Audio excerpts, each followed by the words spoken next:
Hello guys, नमस्कार। Welcome to online ज्ञान by आनंद। तो साथियों, शाम का बजने वाला है 8। उत्तराखंड सामान्य ज्ञान की जो हमारी डेली वन लाइनर महासीरीज आ रही है उसको आगे बढ़ाते हैं। मित्रगणों, आपको इस सीरीज को बिल्कुल भी मिस नहीं करना है, क्योंकि इस सीरीज से डायरेक्टली क्वेश्चन आपके एग्जाम में बन रहे हैं। यदि आपका कोई सा भी एग्जाम है तो आपको इस पार्ट को बिल्कुल भी मिस नहीं करना है। इस सीरीज के हमारे आज 46वां पार्ट है। 45 पार्ट को आपको देखने हैं। इसी वीडियो के डिस्क्रिप्शन बॉक्स में यदि आप जाते हैं तो वहाँ पर आपको एक ही सीरीज़ में सारे के सारे पार्ट उपलब्ध हो जाएंगे। हर पार्ट में हम हर क्वेश्चन का इंपॉर्टेंट फैक्ट भी आपको डिस्कस करवाते हैं, ताकि आपका हर तरह से क्वेश्चन कवर अप हो जाए। चलिए, पहले प्रश्न से आज के इस महत्वपूर्ण वेरी इंपॉर्टेंट लेक्चर की शुरुआत करते हैं। पहला सवाल, राज्य में व्यापक स्तर पर चाय की खेती को प्रोत्साहन किसके द्वारा और कब से प्रारंभ किया गया? तो राज्य में व्यापक स्तर पर चाय की खेती प्रारंभ की गई और प्रोत्साहन किया गया 1835 में रायले के द्वारा। एक सवाल यहाँ से बनता है, तो चाय की खेती प्रारंभ करने का श्रेय उत्तराखंड में किसको जाता है? तो उत्तराखंड में चाय की खेती प्रारंभ की थी विशब हैबर के द्वारा 1824 में। साथियों, विशब हैबर जी इस चाय की खेती को अच्छे से मुकाम पे नहीं पहुंचा पाए, यानी अच्छी खेती न हो पाई। इसी के तहत 1834 में इनके द्वारा चाय कमेटी गठित हुई। 1834 में उत्तराखंड में चाय कमेटी गठित हुई। एक सवाल यहाँ से भी बन गया, तो इस कमेटी में गठित हुआ कि चाय को किस तरह से व्यापार में जोड़ना है। तो इसी के तहत साथियों 1835 में डॉक्टर रायले के द्वारा चाय की खेती को प्रोत्साहन किया गया और चाय की खेती को उसका मुकाम मिलना शुरू हो गया। इसी के तहत अल्मोड़ा में चाय के बगीचे लगाए गए और जगह जगह पर जैसे देहरादून में चाय का बगीचा लगाया गया और अलग अलग तरीके से चाय को प्रोत्साहन मिलता गया। पहली जो खेप आई चाय की साथियों भीमताल साइड में, यहाँ पे चाय की खेप आई। इसी के तहत साथियों अल्मोड़ा में जो चाय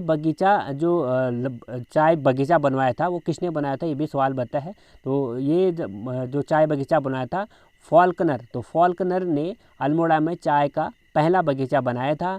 और 1844 में देहरादून में भी चाय के बगीचे बने और 1843 में पौड़ी में भी चाय का बगीचा बना और कैप्टन हैमिल्टन द्वारा बनवाया गया था पौड़ी में 1843 में। और एक सवाल यहाँ से भी बनता है कि आपको एक चीनी विशेषज्ञ भी आया था साथियों, जो चीनी चाय विशेषज्ञ था गढ़वाल में चाय की खेती को देखने के लिए, उनका नाम बताइए। तो चीनी चाय विशेषज्ञ एस साई उनका नाम था, वो भी गढ़वाल आए थे चाय के बागानों को देखने के लिए। तो इतने फैक्ट आपको पता होने चाहिए साथियों, ताकि आपका हर तरह से कवर अप क्वेश्चन हो जाए। दूसरा सवाल, राजकीय औद्योगिक महाविद्यालय की स्थापना कहाँ पे हुई? तो राजकीय औद्योगिक महाविद्यालय की स्थापना हुई साथियों पौड़ी में। अल्मोड़ा कांग्रेस की रीढ़ किसे कहा जाता है? तो अल्मोड़ा कांग्रेस की रीढ़ कहते हैं साथियों हम हरगोविंद पंत को। आप लोग अवगत होंगे, भारत आज़ादी के लिए ब्रिटिश से अंग्रेजों से हमारी भारत को आज़ादी मिले, इसके लिए उत्तराखंड का भी नाम आता है। उत्तराखंड भी हमारा अछूता नहीं है, क्योंकि जो 1857 की जो क्रांति है उसी में ही यहाँ पे हमारी स्वतंत्रता की जो उमंग थी वो जग गई थी। क्योंकि आप लोग जानते होंगे साथियों, कालू मेहरा जी जो हमारे थे उनके द्वारा यहाँ पर गुप्त एक संगठन बनाया गया था और उसी के तहत हमारी स्वतंत्रता की जो उमंग थी वो जगनी शुरू हो गई थी। तो इसी के तहत अल्मोड़ा कांग्रेस में भी साथियों स्वतंत्रता में जो राजनीतिक सम्मेलन होते हैं उनसे जुड़ने के लिए और आज़ादी की जगमग जगाने के लिए अल्मोड़ा कांग्रेस की रीढ़ हम कहते हैं हरगोविंद पंत को। साथियों 1918 में गढ़वाल कांग्रेस की स्थापना हुई है, तो सब लोग जानते हैं आप लोग। तो अल्मोड़ा कांग्रेस की स्थापना कभी कभी पूछ देता है, क्योंकि इसमें पूछा गया है। तो अल्मोड़ा कांग्रेस की स्थापना हुई 1918 को। बात करें साथियों, आपको बता दें 1870 में डिबेटिंग क्लब की स्थापना हुई और 1871 में डिबेटिंग क्लब के द्वारा ही अल्मोड़ा अखबार निकाला गया था। ये सारे जो कार्य हैं साथियों ये उसके द्वारा होते थे, क्योंकि एक आज़ादी की जो यहाँ पे राजनीतिक जो है साथियों स्वतंत्रता प्राप्त करने के लिए लोगों को यहाँ पे प्रोत्साहन दिया जाता है कि आज़ादी का मतलब क्या होता है, कैसे स्वतंत्रता, कैसे अंग्रेजों को हम दूर कर सकते हैं। तो इस तरह से यहाँ पे ये कार्य किए गए। 1870 में डिबेटिंग क्लब की स्थापना की गई और डिबेटिंग क्लब ने 1871 में अल्मोड़ा अखबार यहाँ पे प्रकाशन किया और अल्मोड़ा अखबार ने साथियों राजनीतिक जन चेतना जगाई। और 1903 में हैप्पी क्लब की स्थापना की गोविंद वल्लभ पंत जी के द्वारा और आगे फिर साथियों 1912 में अल्मोड़ा कांग्रेस की स्थापना हुई और अल्मोड़ा कांग्रेस की स्थापना हुई। फिर 1916 में कुमाऊं परिषद का गठन हुआ ये भी आप लोग जानते हो 1916 में कुमाऊं परिषद। साथियों बाद में इसमें 1918 में गढ़वाल में कांग्रेस की स्थापना हुई थी। फिर ये सारे जो हैं कर अल्मोड़ा ये कांग्रेस ये 1927 में जो भारतीय राष्ट्रीय कांग्रेस है उसमें मिल गई थी। तो इतने फैक्ट आपको याद रखने हैं। अल्मोड़ा कांग्रेस की जो रीढ़ है हरगोविंद पंत को जाती है कहा जाता है। टेम्पल सिटी के नाम से किसे जाना जाता है? तो टेम्पल सिटी के नाम से हम जानते हैं अल्मोड़ा के द्वारहाट को टेम्पल सिटी के रूप से हम जानते हैं। राज्य में पहला पोस्ट ऑफिस पासपोर्ट केंद्र कहाँ खोला गया? तो राज्य में पहला पोस्ट ऑफिस पासपोर्ट केंद्र खोला गया साथियों अल्मोड़ा में सन 2000 पोस्ट ऑफिस पासपोर्ट केंद्र। राज्य में पहला पोस्ट ऑफिस पासपोर्ट केंद्र कहाँ पे खोला गया? अल्मोड़ा में। ताकि हम आप लोग जानते होंगे साथियों हमें दूर दूर जाना पड़ता है। देहरादून वेरिफिकेशन के लिए हमें कुमाऊं वालों को जाना पड़ता है। गढ़वाल के जो नज़दीकी जो जनपद है जैसे चमोली हो गया उनको भी देहरादून काफ़ी दूर पड़ता है। तो इसी के तहत हमारा वेरिफिकेशन अब अल्मोड़ा में होना शुरू हो गया पासपोर्ट का। ये कब हुआ साथियों? अल्मोड़ा में पोस्ट ऑफिस पासपोर्ट केंद्र खोला गया। अगला सवाल, कुमाऊं जमींदारी एक्ट का दूसरा नाम क्या है और यह कब लागू हुआ? तो कुमाऊं जमींदारी एक्ट का दूसरा नाम है कूजा एक्ट। 1960 में यह लागू हुआ। तो कुमाऊं जमींदारी एक्ट का दूसरा नाम है कूजा एक्ट। 1960 में यह लागू हुआ। आदि गुरु शंकराचार्य का आगमन किसके समय हुआ? तो आदि गुरु शंकराचार्य का उत्तराखंड में आगमन हुआ। उस समय यहाँ किसका राज था? कार्तिकेयपुर राजवंश का।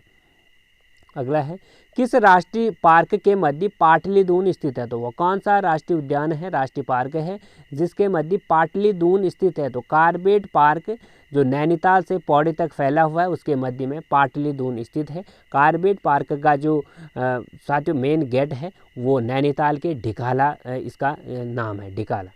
ये भी आपको कभी कभी प्रश्न पूछ देता है।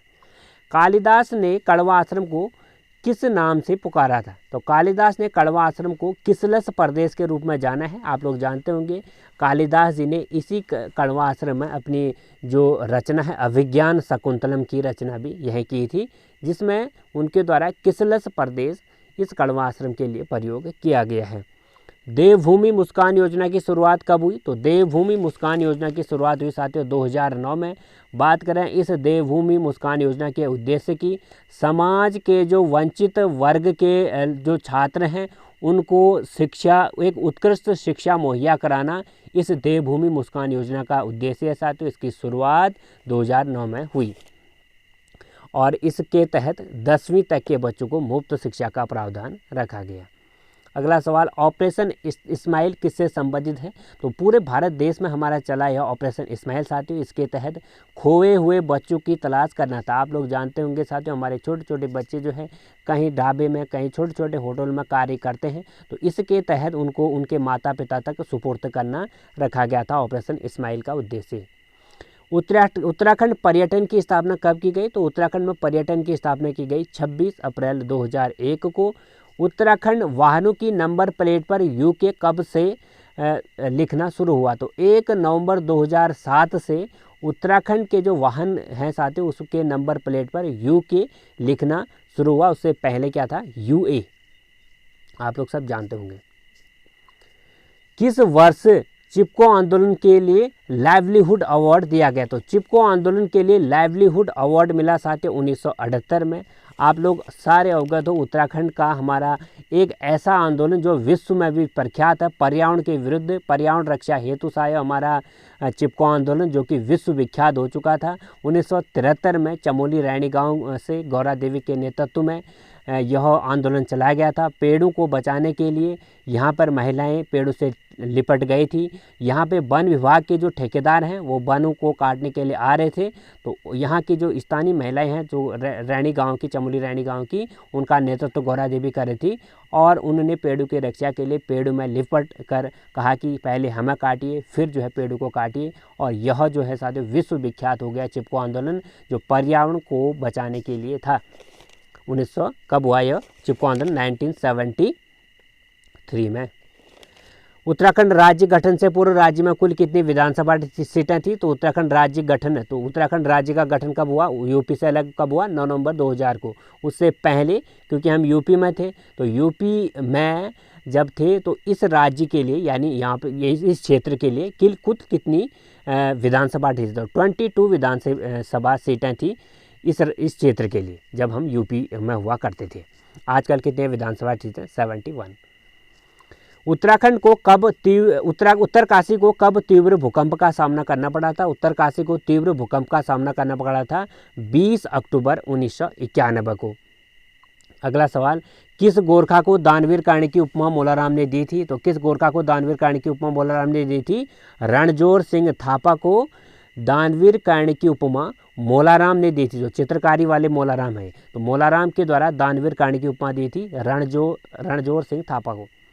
गोविंद वल्लभ पंत इंजीनियरिंग कॉलेज कहाँ स्थित है? तो गोविंद वल्लभ पंत इंजीनियरिंग कॉलेज है पौड़ी के घुड़दौड़ी में। तो घुड़दौड़ी जो पौड़ी जनपद में है साथियों, गोविंद वल्लभ पंत इंजीनियरिंग कॉलेज वहाँ पर स्थित है।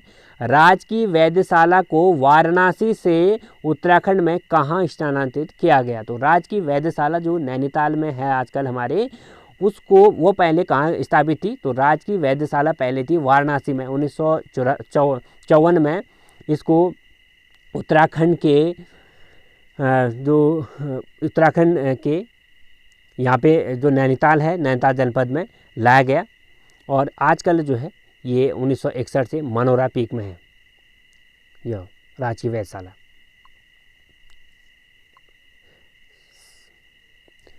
उत्तर कुरु नाम उत्तराखंड के किस ग्रंथ से प्रयुक्त हुआ है? तो उत्तर कुरु जो नाम उत्तराखंड को मिला, यह किस में मिला है साथियों? तो उत्तर कुरु नाम उत्तराखंड के ऐत्रेय ब्राह्मण में मिला है। उत्तराखंड के लिए प्रयोग हुआ है इसमें उत्तर कुरु, किसमें? ऐत्रेय ब्राह्मण में। राज्य का पहला जागर महाविद्यालय की स्थापना किसने की थी? तो राज्य का पहला जागर महाविद्यालय की स्थापना की थी जयानंद भारती ने श्रीनगर में। राज्य अटल आवास योजना कब शुरू हुई थी? तो राज्य अटल आवास योजना शुरू हुई 11 फरवरी 2009 को। इसके तहत क्या है साथियों, जो बिना घर के लोग हैं उनको आवास मुहैया कराना इसका उद्देश्य 11 फरवरी 2009। दीपक परियोजना का संबंध किससे है? तो दीपक परियोजना का संबंध है सड़क के निर्माण से। गोमती नदी का उद्गम स्थल कहाँ से? तो डोबरा श्रेणी से निकलती है गोमती नदी। भीमसेन जोशी को भारत रत्न कब मिला था? तो भीमसेन जोशी एक शास्त्रीय नृत्यज्ञ, शास्त्रीय गीत के जनक हम मानते हैं भीमसेन जोशी को। इनको भारत का सर्वोच्च पुरस्कार जो भारत रत्न हमारा 2008 में दिया गया। काशीपुर में स्थित बाला सुंदरी मंदिर का जीर्णोद्धार किस मुगल शासक ने कराया था? तो काशीपुर में जो बाला सुंदरी का जहाँ पर चैती मेला लगता है फेमस, उसका जीर्णोद्धार उस मंदिर का किसने कराया था? औरंगजेब ने। कुमाऊं की 10वीं सेटलमेंट रिपोर्ट किसने तैयार की? तो कुमाऊं की 10वीं सेटलमेंट जो रिपोर्ट है वो किसने तैयार की? E.K. पॉजू ने। ठीक है। अगला सवाल, जोगिन चोटी कहाँ पर स्थित है? तो जोगिन चोटी है उत्तरकाशी के गंगोत्री हिमालय में। गढ़वाल हितकारिणी सभा की स्थापना किसने और कब की? तो गढ़वाल में हितकारिणी सभा की स्थापना तारादत्त गौरोला जी ने 19 अगस्त 1901 को की। कुंजड़ी वन आंदोलन कब शुरू हुआ? तो कुंजड़ी वन आंदोलन शुरू हुआ 1904 में। कंकोड़ी खाल आंदोलन के संस्थापक कौन है? तो कंकोड़ी खाल आंदोलन के संस्थापक कौन है? अनुसुईया प्रसाद बहुगुणा। गुजड़ू आंदोलन के संस्थापक कौन है? तो गुजड़ू आंदोलन के संस्थापक हैं राम प्रसाद नौटियाल। या गुजड़ू आंदोलन जो गुजड़ू की घटना है वो कब घटित हुई थी? 1942 में। साथियों, इसको हम गुजड़ू आंदोलन को गढ़वाल का बारदोली भी कहते हैं। आप लोगों को बता दें, गढ़वाल का बारदोली भी इसको कहा जाता है। राम प्रसाद नौटियाल के द्वारा इस आंदोलन की शुरुआत हुई थी 1942 में। अगला है गुजड़ू के बाद हमारा जहरी खाल आंदोलन के संस्थापक कौन है? तो जहरी खाल आंदोलन के संस्थापक माने जाते हैं हमारे बलदेव सिंह आर्या जी। बलदेव सिंह आर्या जी के बारे में आपको जानकारी दे दूं साथियों। जो जहरी खाल आंदोलन के संस्थापक हैं बलदेव सिंह आर्या जी। जहरी खाल आंदोलन के बारे में आपको थोड़ा सा अवगत करा दूं। सविनय अवज्ञा जो आंदोलन हुआ था 1942 में साथियों, पूरे भारत देश में आज़ादी के लिए महात्मा गांधी के द्वारा इस आंदोलन की शुरुआत हुई थी। अंग्रेजों भारत छोड़ो कैसे कैसे जो आंदोलन थे उनकी शुरुआत हुई थी। तो इसी के तहत साथियों 1942 की घटना है। उस समय यहाँ पे वायसराय आए हुए थे हमारे गढ़वाल में। वायसराय जो भारत के उस समय थे सर मैकलम हैली, वो यहाँ पे आए हुए थे। उनके स्वागत समारोह में गढ़वाल में स्वागत समारोह का आयोजन किया गया था। और सबको गढ़वाल के वासी भी थे वहाँ पे, तो उनका मन तो हो रहा था कि क्या करें। अब वो मजबूरी में वहाँ पे खड़े थे गढ़वाल वासी साथियों हमारे यहाँ के, क्योंकि आज़ादी चाहिए थी हमारे सबको साथियों। यदि आज़ादी नहीं होती तो हमारा क्या हाल होता आप लोग सब जानते हो। तो आज़ादी चाहिए थी, तो इसी के तहत साथियों किसी की हिम्मत नहीं हो रही थी कि सर जो मैकलम हैली है उसको, वायसराय मैकलम हैली को यहाँ पे कुछ बोला जाए। तो इसी में से जयानंद भारती उठ के आए और भारत का झंडा पकड़ के साथियों उन्हें कहा मैकलम हैली गो बैक करके वो बीच में आंदोलन वहाँ पे कूद गए, उनके वहाँ पे स्टेज पे जाकर। तो इस तरह से यह आंदोलन की शुरुआत हुई साथियों। तो इस तरह से हल्का फुल्का हमने आपको बता दिया। डाटबंडी आंदोलन के संस्थापक कौन है? तो डाटबंडी आंदोलन के संस्थापक हैं उमराव सिंह रावत। तो डाटबंडी आंदोलन के संस्थापक हैं उमराव सिंह रावत। आपको बता दें प्रधानाचार्य हैं, उनके द्वारा डाटबंडी आंदोलन के संस्थापक हैं वो एक प्रधानाचार्य थे उमराव सिंह रावत जी। इनने अपने जो स्कूल के जो छात्र थे उनको भी आंदोलन के लिए प्रेरित किया था। कर मत दो का नारा किसने दिया था? तो कर मत दो का नारा दिया था सरदार वल्लभ भाई पटेल ने। वसुंधरा जलप्रपात कहाँ से? चमोली में। मोर ध्वज का किला कहाँ पर है? कोटद्वार में। तो मोर ध्वज का किला कहाँ पर है? कोटद्वार में। कर मत दो का नारा किसने दिया था? सरदार वल्लभ भाई पटेल के बारे में जी ने। एक आती है बात साथियों इसमें आप लोग, गुजड़ू आंदोलन क्या है? तो गुजड़ू आंदोलन, गुजड़ू एक जगह है साथियों जो कहाँ पर है, जो गुजड़ू एक दक्षिण गढ़वाल का एक ग्रामीण इलाका है। यहाँ कांग्रेस को संगठित किया जाता था, कांग्रेस के लोगों को यहाँ पे भर्ती भी किया जाता था। तो इसी के लिए इस क्षेत्र में जो अंग्रेज थे उनकी काफ़ी निगाह रहती थी, क्योंकि यहाँ पे कांग्रेस जो स्वयं सेवक थे उनकी भर्ती भी की जाती थी और यहाँ पे संगठित करने का भी प्रयास किया जाता था। जो भी आंदोलन की नींव रखनी थी यहीं से इसकी शुरुआत होती थी। तो साथियों ये हो चुके हैं आज के सवाल हमारे। कैसे लगे आपको कमेंट सेक्शन में जरूर बताएं। अच्छे लगे तो लाइक करना मत भूलें, नए हो तो चैनल को सब्सक्राइब भी जरूर करें, बगल में बेल आइकन ऑन भी। फिर लाऊंगा मैं ऐसे आपके समूह। धन्यवाद। God bless.